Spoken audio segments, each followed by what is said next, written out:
Hey everyone, how's it going? So just got this gateway installed for the power share. This will allow you to power the house when the grid goes down.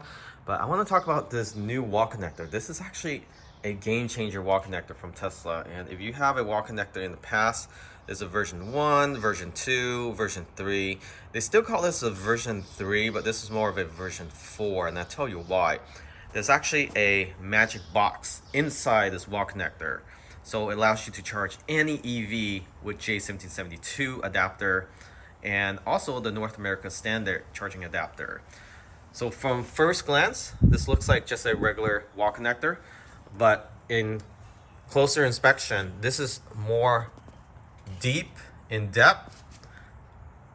It's slightly wider than the current wall connector. And you also have this glass panel cover. So this is actually a built-in glass, very clean design, nice look. It has a reflective on the edge here just to match the new gateway for the power share. And this one allows you to be able to pull out a adapter. So check this out, J1772 built right into the wall connector. How cool is that? So no longer you have that clunky J1772 laying around where you have to use an adapter to charge a non-Tesla. So for example, if you have a Ioniq or a Genesis that's EV, or even a Rivian as well as a Ford Lightning, you won't be able to charge it without this adapter. So this adapter usually goes for about $100 aftermarket. Tesla, I don't think they sell it yet, but it looks like this is something they're going to build into the wall connector, and they're probably going to sell this later on, if not already on the website. So it's a clean look. You just plug it back in, and how I pull that adapter out is there's actually a switch right here. Let me focus in there for y'all. So you see that switch on top? So pressing down on that releases that J1772 adapter. And I also like this new thin wire. Although the version 3 is also thin, this looks to be a different material.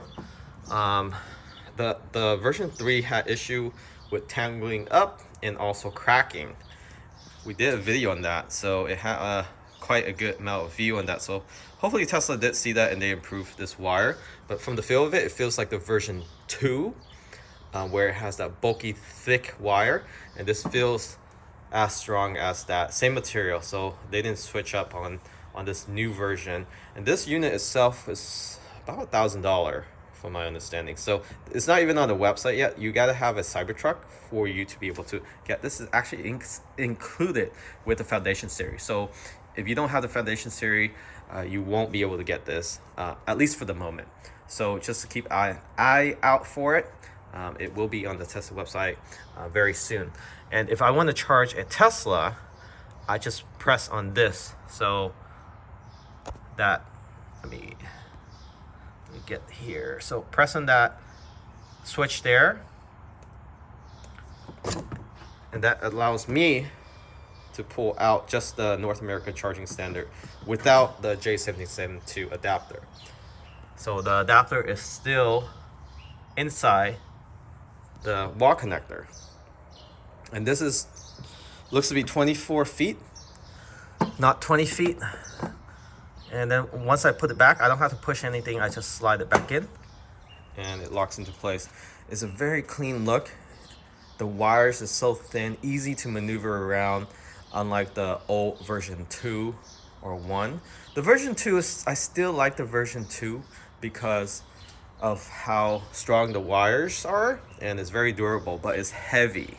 The reason I liked it is because it was 80 amp. Not that we need it, or Tesla won't be able to accept that. I think at the time they thought that they would be able to charge the vehicle at 80 amp. So this is 48 amp, which gives you about 37 miles for Model X, 42 for a Y per hour, that is, and then 47 for Model 3.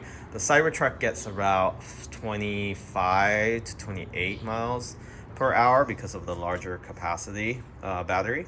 But if you're interested in this, keep an eye out for it. I really like this latest wall connector. I didn't like the version 3. It just looks cheap and it feels cheap, and it actually was cheap. It was made of cheaper material, probably for cost saving, but it's already like $600, 500, $600.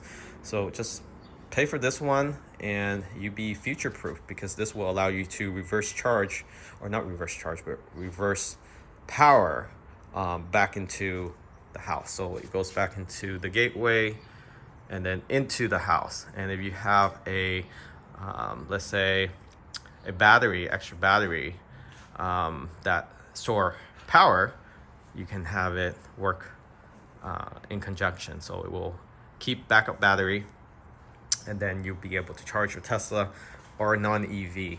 Now, Tesla hasn't released the software for non-Tesla to reverse charge or reverse power into the house.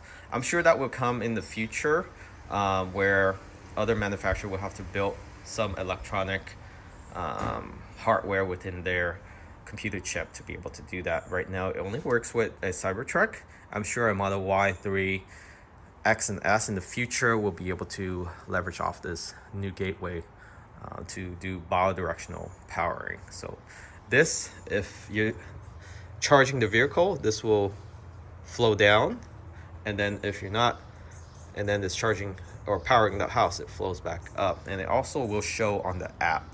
Right now, we're waiting for Tesla to update the application, and then once we be able to get that latest software, we'll be able to show you and demonstrate how it actually works when we power down the house. This gateway here, this gateway, and this one, this is actually connected. The other side is the electrical panel.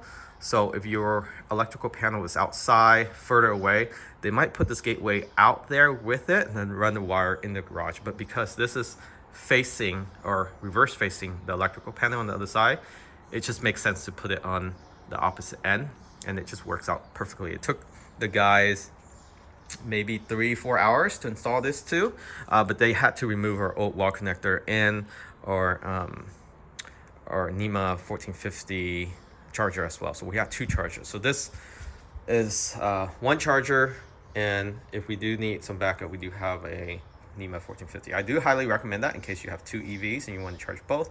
Good to have a mobile connector connected to that, and then a firm hard wire wall connector connected here. Again, really love this new adapter because we do have friends and family, or maybe in the future we might have a non-Tesla vehicle to be able to charge it with this J72 adapter built in. And you can see it's electronically controlled. You can hear the switch. Very seamless. Thanks for watching. Remember to subscribe. Catch you all next time. Let me know if you have any questions down below.